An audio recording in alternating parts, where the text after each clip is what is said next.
يا لطيف يا لطيف يا لطيف يا لطيف يا لطيف يا لطيف يا لطيف يا لطيف يا لطيف يا لطيف يواش يواش يواش يواش يواش يواش يواش يواش.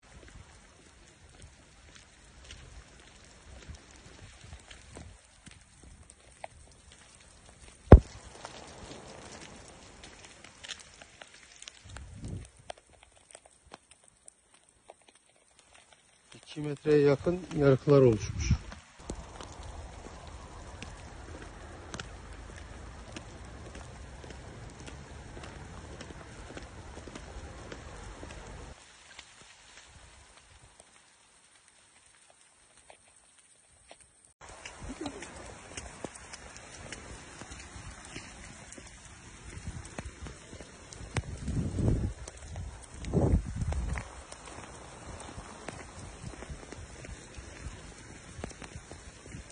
Gelmeyi düşünen vatandaşlarımız gelmez.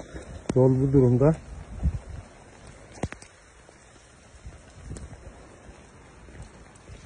Şu vaziyetteyiz. Sağ taraf tam Demirköprü, Levent Mıstıkoğlu çiftliğinin olduğu yer. Bakın bu araç burada ters yatmış.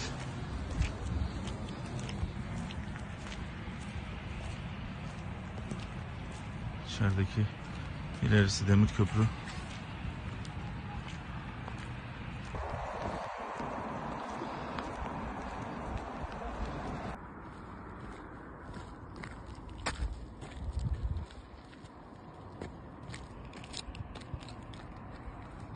Allah korusun. Oradan da tarlaya geçiyor bence, şuradan bak, görüyor musun?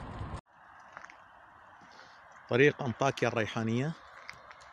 أضرار جسيمة على هذا الطريق.